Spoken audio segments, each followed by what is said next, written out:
Audio 7 पुस्तक मस्तिष्क प्रत्यक्ष कल्पवृक्ष। लेखक वेदमूर्ति तपोनिष्ठ पंडित श्री राम शर्मा आचार्य जी। ईंधन न मिलने पर चूल्हा ठंडा हो जाता है। मस्तिष्कीय कोशिकाओं को भी अपना काम सही रीति से करते रहने के लिए ऑक्सीजन का ईंधन चाहिए। बचपन में नई मशीन यह ईंधन पर्याप्त मात्रा में उपलब्ध और वितरण करती है। तब मस्तिष्क को भी यह खुराक पर्याप्त मात्रा में मिलती है और बच्चों की स्मरण शक्ति तीव्र रहती है। वे अपने पाठ आसानी से याद कर लेते हैं।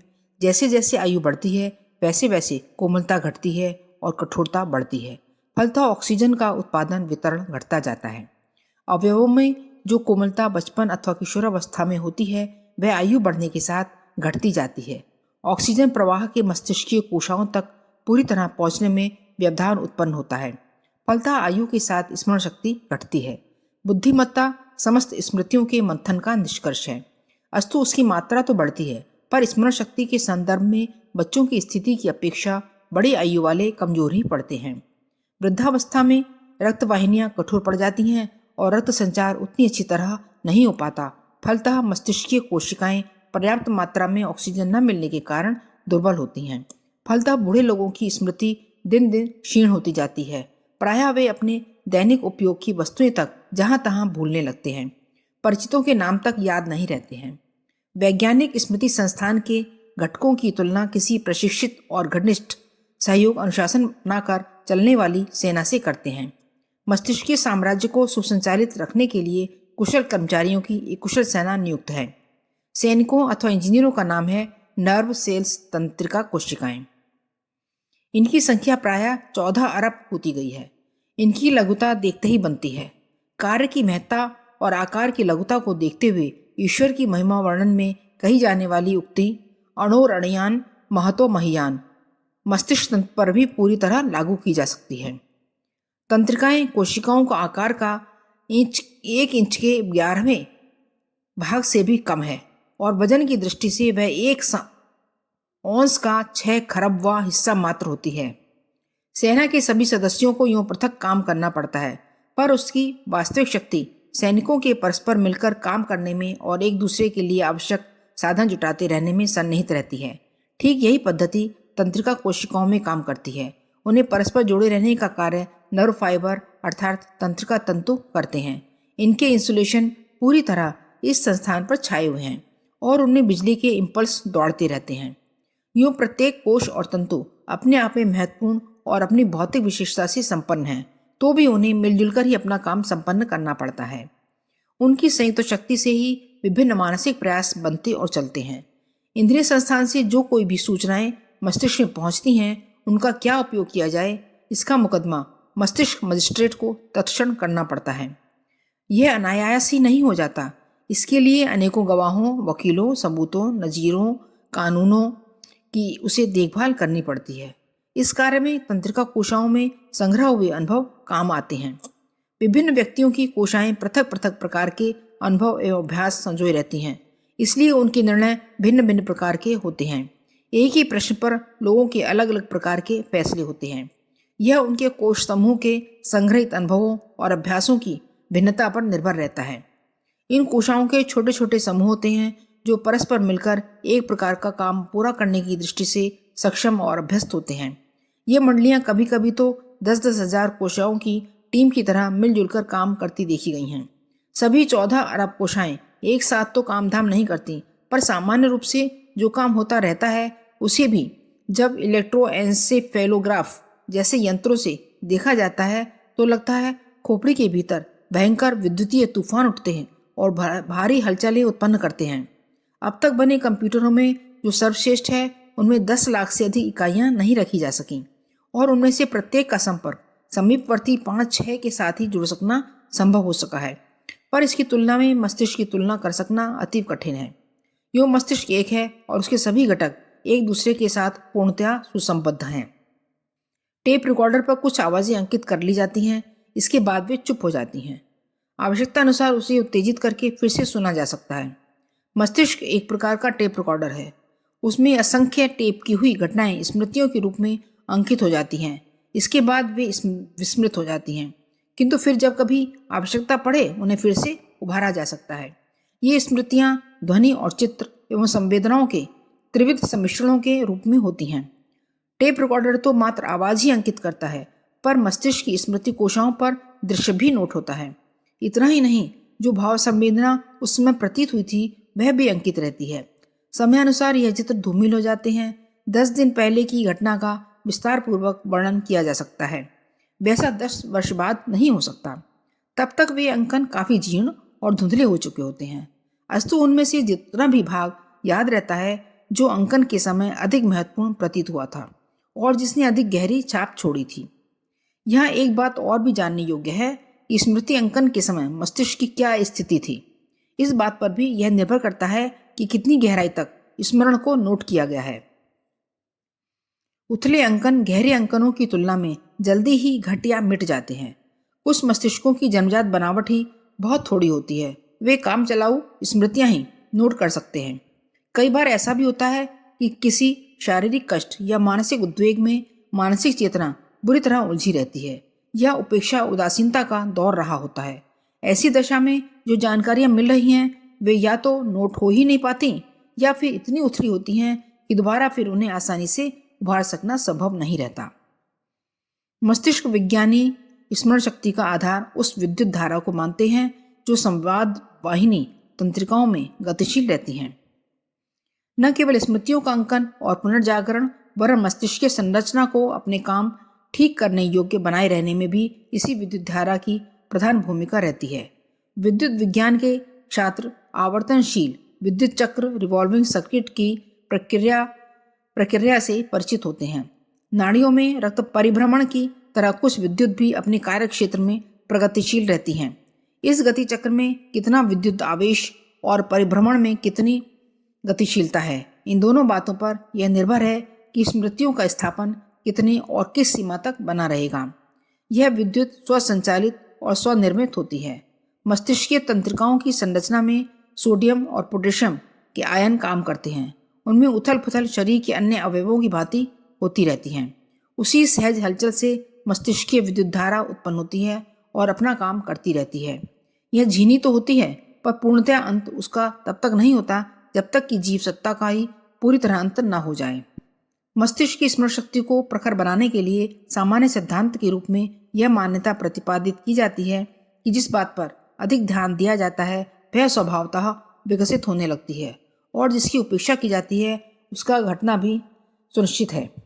यह तथ्य स्वास्थ्य, शिक्षा आदि सामान्य बातों से लेकर यश, वर्चस्व और स्मृति तक पर समान रूप से लागू होता है। घटनाओं की अवधारणाओं की उपेक्षा की जाए, उन्हें अन्य मनस्क होकर उपेक्षित भाव से देखा जाए और महत्वहीन समझा जाए तो स्मृति पटल पर देर तक टिक न सकेगी। इसके विपरीत यदि उन्हें तन्मयता के साथ एकाग्र होकर समझने देखने का प्रयत्न किया जाए तो उनका स्मरण बहुत समय तक बना रहेगा। अधिकांश महत्वपूर्ण घटनाएं मनुष्य को आजीवन स्मरण बनी रहती हैं, जबकि महत्वहीन समझी जाने वाली 2-4 दिन पुरानी होते ही विस्मरण हो जाती हैं। मनुष्य के बीच मस्तिष्क संरचना में अंतर नहीं, मात्र उसमें स्थूलता और सूक्ष्मता का अंतर पाया जाता है। वह भी जन्मजात नहीं, परिस्थिति जन्य होता है। जिस प्रकार व्यायाम, भोजन आदि से शरीर को सुदृढ़ बनाया जा सकता है, उसी प्रकार मस्तिष्कीय प्रखरता की भी अभ्यास द्वारा अभिवृद्धि की जा सकती है। मनोविज्ञानी कार्ल सीशोर का कथन है कि औसत व्यक्ति अपनी स्वाभाविक स्मरण शक्ति का मात्र 10% प्रयोग करता है। 90% तो ऐसे ही मूर्छित और अस्त व्यस्त स्थिति में पड़ी रहती हैं। फलतः मनुष्य मंदबुद्धि और मूर्ख स्तर का बना रहता है। यदि प्रयत्न किया जाए तो ऐसे लोग अपने को बौद्धिक दृष्टि से कहीं अधिक सक्षम बना सकते हैं। विकसित मस्तिष्क वालों को भविष्य में और भी अधिक तीक्ष्णता उत्पन्न कर लेने की पूरी गुंजाइश है। विस्मरण के 3 कारण हैं। पहला, किसी बात को स्मरण रखने से पूर्व इच्छा का ना होना। दूसरा, प्रस्तुत विषयों को पूरे मनोयोग पूर्वक समझने का प्रयत्न न करना। तीसरा, प्रसंगों में अरुचि और उपेक्षा का भाव रहना, महत्व स्वीकार न करना। यही है वह मनोभूमि जिसमें देखी सुनी बातों को उथले और आधा अधूरे रूप में ग्रहण किया जाता है। रुचि की गहराई न होने से वे बातें चिंतन के लिए काम करने वाले कणों में गहराई तक प्रवेश नहीं करती और जल्दी ही विस्मरण के गर्त में गिरकर हो जाती हैं। ध्यान धारणा में यह विशेषता है कि मस्तिष्कीय विद्युत का बिखराव रुकता है और उस तंत्र में ऐसी उत्तेजना होती है जिसमें तंत्रिकाओं का मध्यवर्ती सहयोग प्रखर हो उठे और स्मरण शक्ति का अभाव अनुभव न हो। इसके लिए ध्यान अभ्यासों में से जो भी अपने लिए उपयुक्त हो उसे चुन लेना चाहिए। एकाग्रता बढ़ाने वाले सभी अभ्यास मनोबल बढ़ाते और स्मरण शक्ति रखने की क्षमता को सतेज कर देते हैं। आरंभ में मस्तिष्क के जिन सुरक्षित कोष्ठों की चर्चा की गई है उन्हें यदि जागृत किया जा सके तो न केवल अद्भुत विलक्षण स्मृति शक्ति प्राप्त की जा सकती है, अपितु वैसी ही और भी कितनी क्षमताएं सिद्धियां प्राप्त की जा सकती हैं जिनका मस्तिष्क के ज्ञात अज्ञात केंद्रों से संबंध है। उच्च अध्यात्म प्रयोजनों के लिए इन्हीं कोष्ठकों को खोलने और उनसे उपलब्ध क्षमता को असाधारण कार्यों में लगाने का प्रयत्न योगी तपस्वियों द्वारा किया जाता है। स्मृति विस्मृति की चर्चा करने की अपेक्षा जागृति और सुषुप्ति के आधार पर विवेचन करना अधिक युक्तियुक्त है।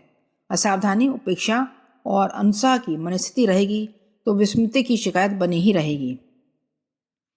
जहाँ ऐसी घटनाएं अनुभव होती हो वह मानसिक पोषण देने वाले आहार का परामर्श देना कोई विसंगति नहीं है, पर अधिक उपयुक्त यह है कि चिंतन तंत्र पर छाई हुई शिथिलता को दूर किया जाए। इसके लिए ध्यान धारणा के सभी उपचार न्यूनाधिक मात्रा में लाभदायक ही सिद्ध होते हैं।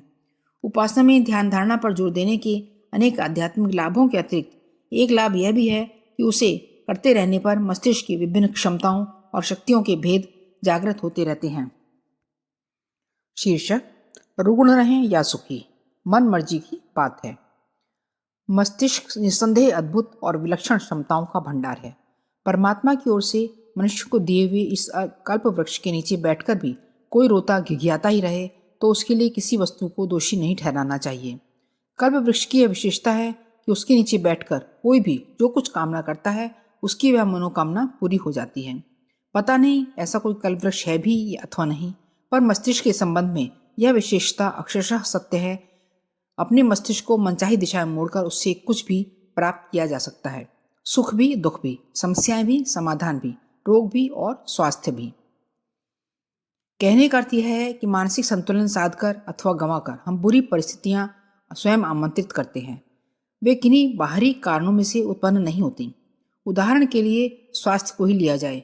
कभी रक्त शुद्धि की बात स्वास्थ्य रक्षा का आधार मानी जाती थी, पर अब विज्ञान उस निष्कर्ष पर पहुंचा है कि शरीर पर जितना आधिपत्य मस्तिष्क का है उतना अन्य किसी पदार्थ या अवयव का नहीं। मस्तिष्क विशुद्ध हो तो उसका प्रभाव समूचे नाड़ी संस्थान को अस्त व्यस्त करने के रूप में पड़ता है। फलतः अवयव अपने अपने निर्धारित क्रियाकलापों को सही रूप में पूरा नहीं करते। ऐसी दशा में उन्हें रुग्णता घेरती चली जाती है। विक्षुब्ध मस्तिष्क अपनी चिंतन प्रणाली का संतुलन खो बैठता है और दैनिक कार्य पद्धति के निर्धारण संचालन में चूक पर चूक होने लगती है। अपनी स्थिति का सही मूल्यांकन कर सकना भी संभव नहीं रहता।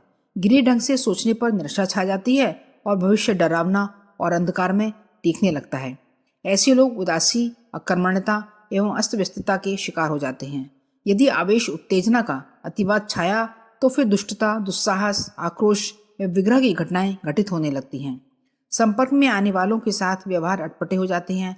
फलतः वे लोग भी प्रत्युत्तर कटुतापूर्ण देते हैं और असहयोग, मनोमालिन्य, विद्वेष एवं झंझट भरे आदान प्रदान चल पड़ते हैं। खींच बढ़ती है और आक्रमण प्रत्याक्रमण का सिलसिला बन जाता है। प्रत्यक्ष आक्रोश न फूटा तो छिपी हुई दुर्भावना, छल, निंदा एवं दुरभिसंधियों के रूप में अगल बगल से फूटती है। इस जाल जंजाल में उलझे हुए व्यक्ति की मन स्थिति अधिकाधिक विपन्न होती जाती है और आंतरिक अशांति की प्रतिक्रिया जीवन के हर क्षेत्र को असफल एवं विक्षुब्ध बनाती चलती है। मानसिक असंतुलन का प्रतिफल आदि व्याधि से समूचे मानव क्षेत्र को ग्रस लेता है। शरीर रोगों का घर बन जाता है और मस्तिष्क को सनकें, घुटन और अवास्तविक मान्यताएं जर्जरित बना देती हैं। ऐसे लोगों को विवेक रहित, अवास्तविक और अवांछनीय कल्पना लोक में विचरण करते और दीवारों से टकराकर सिर फोड़ते देखा जा सकता है। व्यक्तित्व क्रमशः अधिक डरावना और घिनौना हो जाता है। आश्रितों को विवशतावश सहानुभूति रखनी पड़े, सेवा करनी पड़े तो बात दूसरी है, अन्यथा संपर्क क्षेत्र के लोग विरोध या घृणा न करें तो कम से कम दूर रहने और उपेक्षा करने की नीति तो अपनाते ही हैं। चिकित्सा विज्ञान ने इन दिनों पुराने रोगों में से कितनों के ही कारगर इलाज ढूंढ निकाले हैं और बीमारियों से मरने वालों का अनुपात काफी घट गया है। इतने पर भी कुछ नए रोग ऐसे हैं जो द्रुत गति से बढ़ रहे हैं और पूर्ण मृत्यु न सही मनुष्य जाति को अर्ध मृतक स्थिति में रहने के लिए विवश कर रहे हैं। हृदय रोग, मधुमेह, कैंसर, क्षय आदि की अभिवृद्धि से सभी को चिंता है। अस्पतालों की रिपोर्ट इन रोगों का विवरण देती है और चिकित्सा अनुसंधान का द्वार खोलती है, किंतु कुछ रोग ऐसे हैं जो बिस्तर पकड़ने के लिए, रोने चिल्लाने के लिए विवश नहीं करते। उनके रहते लोग अपना काम धंधा किसी प्रकार करते रहते हैं, अस्तु उनका लेखा जोखा भी नहीं मिलता और चिकित्सा अनुसंधान के लिए भी विशेष प्रयत्न नहीं होता। इतने पर भी वे होते इतने भयंकर हैं कि मनुष्य तेजी से जीवन रस समाप्त करता चला जाता है और अपने ढंग की विलक्षण व्यथा सहते सहते अकाल मृत्यु के मुख में ग्रास की तरह पिस जाता है। ऐसे रोगों में सर्वप्रथम है मस्तिष्क तनाव और तत्जनित अनिद्रा, अभिशाप।